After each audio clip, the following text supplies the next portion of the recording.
반갑습니다. 비가 오는 수요일 수요 메시지로 말씀의 은혜를 나누게 되어서 참으로 기쁩니다.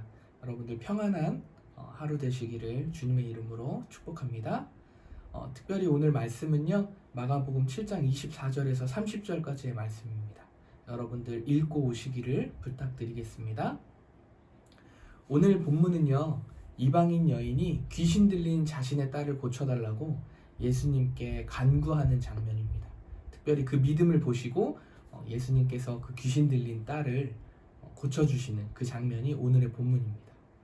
예수님께서는 이 여인을 만나기 바로 직전까지 바리새인과 서기관들과 함께 논쟁을 벌이시고, 그리고 그들에게 정결함에 대해서, 거룩함에 대해서 가르치시는 장면이 있었습니다. 그리고 예수님께서 그 자리를 떠나 이동하셨는데요, 그 이동하신 곳이 어디냐면 바로 오늘 이방 여인을 만났던 두로라는 지방의 지역입니다. 이 지역은요, 이방인 지역입니다. 이방인들의 지역이니까 당연히 어떠하겠습니까? 이스라엘과 원수 지간처럼 가깝지 않은, 서로 적대하는 관계에 있는 그 두로라는 지방에 예수님이 가셨다는 것입니다. 예수님께서 이 두로 지방으로 가신 이유는요, 선교를 하기 위함이 아니었고요, 쉼을 갖기 위함이셨습니다. 근데 그렇지만 너무나 이미 알려질 대로 알려지고 유명해지신 예수님이 쉬실 수 없었습니다. 이 두로 지방에 이방 여인이 찾아왔기 때문인데요. 이 두로인들, 이 이방 여인이 이제 두로인이잖아요. 이 두로인들은요, 대체로 부유하였습니다. 쉬고 계시는 예수님께 다가온 이 이방 여인도 마찬가지로 부유한 여인이었을 것입니다. 그 예로 오늘 30절에 딸이 누워있던 곳이 침상이라는 곳이 단어가 나오는데요. 이 침상은요, 보통 일반 사람들은 매트에 누웠지만 침상이 있었다는 것만으로 보아도 이 두로인, 이 이방 여인은 부유한 가정의 여인이었을 것이다 라고 예측해 볼 수 있습니다. 이 부유한 여인의 행동이 참으로 놀랍습니다.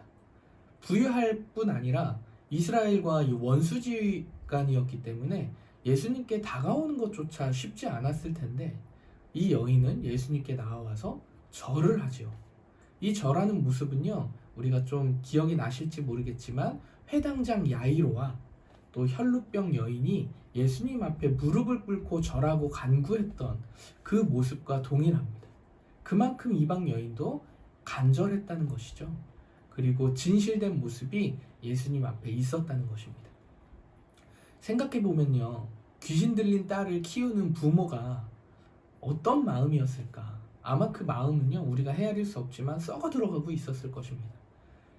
매번 귀신이 들려서 소리를 지르고 음식을 섭취하지도 못할 뿐더러 딸이 건강이 계속해서 나빠지는 것을 눈에 보고 있는 그 부모의 마음이 괜찮을 리가 없을 것이었습니다. 이 여인이 그 아프고 상한 마음을 들고 예수님께 나와서 엎드려서 간구하는 것입니다. 귀신 들린 자신의 딸을 제발 고쳐달라고 간구하는 것입니다. 여인의 상황에서 이 행동이 매우 놀랍지만 예수님의 행동 또한, 또 말씀 또한 놀랍습니다. 우리 예수님은 어떠한 분이죠? 사랑이 많으시고 또 사랑의 근원 되시며 긍휼의 하나님이시지 않습니까? 그럼 당연히 고쳐주실 거라고 생각을 했는데 예수님께서 단칼에 거절하십니다. 더 정확하게 얘기하면 지금이 아니고 나중에 조금 더 있다가 그것이 이루어질 것이다, 이렇게 말씀하는 것이 맞을 것 같습니다. 어쨌거나 이방 여인의 간구를 예수님께서는 그 자리에서 거절하셨다는 것이죠. 회당장 야이로와 혈루병 여인의 그 간구처럼 간절함으로 하나님 앞에 나아왔는데 왜 예수님께서는 고쳐주시지 않으셨을까요? 예수님께서 27절에 이렇게 말씀하고 계십니다. 자녀로 먼저 배불리 먹게 할지니 자녀의 떡을 취하여 개들에게 던짐이 마땅치 아니하니라. 이 비유의 말씀이 무슨 말인가 하면요, 자녀들은 이스라엘 사람들을 의미합니다. 그리고 개로 표현된 것은 이방 사람들을 이야기하는 거죠. 좀 강한 표현입니다. 그러니까 예수님께서 이 새 출애굽의 사역에는 먼저 이스라엘의 많은 사람들이 믿고 참여해야 한다, 이방인들은 나중이라고 말씀하시는 것입니다. 이 이방 여인에겐 참으로 섭섭한 말이죠. 그나마 다행인 것은요, 예수님께서 이방인 너희는 구원을 받을 수 없어. 너희는 아니야. 안 돼. 라고 얘기하는 것이 아니고 먼저라는 단어를 사용하시는 것을 통해서 우리가 알 수 있는 것은요. 나중에 너희도 나와 함께 할 것이다 라는 얘기를 하고 계시는 거죠. 예수님께서 이렇게까지 말씀하신 이유가 있습니다. 그 이유는요. 예수님께서 새 출애굽, 곧 이스라엘이 애굽에서 노예와 포로의 삶을 살던 그때 해방되었지 않습니까? 근데 이제 예수님을 통해서 이 참된 자유, 포로되고 노예와 같았던 죄의 노예와 같았던 우리들에게 예수님을 통해서 새 출애굽의 사역이 일어난다는 것이죠. 그 사역의 일들이 지금 예수님을 통해 일어날 건데 이 새 출애굽의 사역에는 이스라엘의 백성들이 하나님께서 먼저 선택하신 이스라엘 사람들이 먼저 많이 참여하고 배불리 먹어야 하고 그 이후에 너희 이방인 사람들도 이스라엘을 통해서 그 복음이 흘러가게 될 것이다. 이 말씀입니다. 그러니 이방 여인은 지금 조금 기다려야 한다고 말씀하신 것이죠. 사실 이방 여인의 입장에서는요. 이 자존심이요.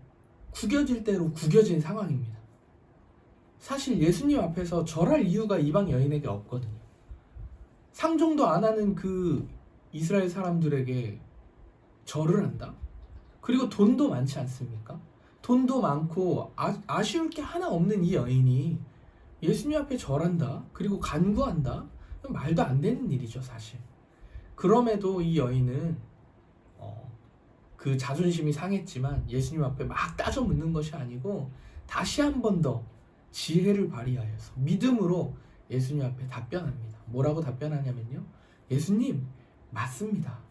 주여, 그 말이 맞습니다. 그런데 그 상 아래에 있는 개들도 아이들이 먹던 부스러기를 먹지 않습니까? 너무 지혜롭습니다. 예수님의 말씀이 너무나 옳지만 상 아래 개들도 떨어진 부스러기라도 먹듯이 나도 그 부스러기를 먹을 수 있게 해주십시오. 이렇게 예수님께 답변합니다. 이 말씀에 예수님께서 감동을 받으시고 그 즉시 귀신 들린 딸을 고쳐주십니다. 이 여인의 믿음과 태도에 예수님께서 감동을 받으신 것이죠. 예수님은 분명히 새 출애굽의 사역에 이스라엘 백성이 먼저 참여하고 또 이스라엘을 통해 흘러가기를 원하셨지만 이렇게 믿음을 갖고 말과 행동으로 다가오는 여인을 그냥 지나치실 수 없었던 것입니다. 우리가 이 장면을 통해서 예수님의 사랑 또 예수님의 긍휼하심을 우리가 함께 보게 됩니다. 사랑하는 우리 성도 여러분, 오늘 말씀을 통해 여러분은 무엇을 깨닫고 계십니까? 저는 한없이 연약하고 초라하고 부족한 제 모습을 보게 됩니다. 연약해서 예수님 앞에 엎드려야 함에도 불구하고 늘 내 삶이 부끄러워서 하나님 앞에 다가가지 못하는 내 모습, 또 늘 부족함 투성이라 예수님 앞에 이 부족함을 채워주십시오 간구해야 함에도 불구하고 예수님보다 여전히 내 생각, 내 마음으로 나를 붙들고 있는 포로된 나의 의지와 나의 생각과 나의 연약함에 포로된 내 모습이 너무나 부끄러워서 또 예수님 앞에 다가가지 못하는 그런 제 모습을 보게 됩니다.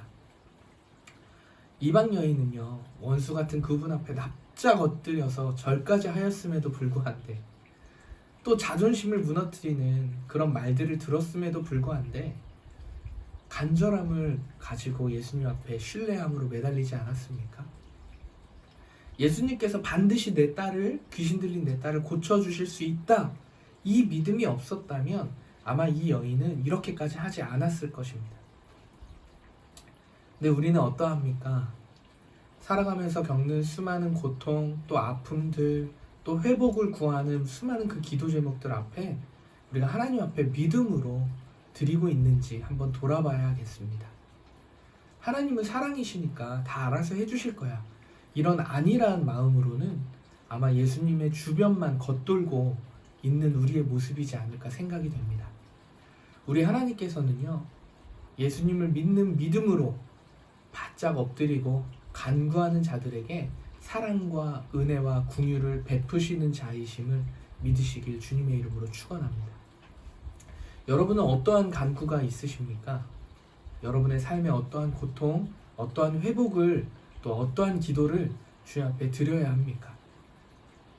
그 간구를 드리기에 우리의 삶이 너무 초라하고 부족하고 연약해서 하나님 앞에, 예수님 앞에 너무 나쁘끄러우십니까? 괜찮습니다. 있는 모습 그대로 예수님 앞에 나아가시기를 바랍니다. 바짝 엎드려서 주님, 주님이 필요합니다. 주님은 하실 수 있습니다. 주님은 우리의 구원자 되십니다. 이렇게 하나님 앞에 엎드려, 예수님 앞에 엎드려 여러분의 기도를 드리시기를 바랍니다. 우리의 믿음을 보시는 그분께서 사랑으로 우리를 품어주시고 우리의 그 수많은 간구와 기도 제목을 하나도 허투루 듣지 않으시고 모든 은혜와 사랑으로 베푸실 것을 믿습니다. 남은 한 주 예수님 앞에 바짝 엎드려 믿음으로 살아가는 우리 모든 성도님들, 또 제가 되기를 주님의 이름으로 축원합니다.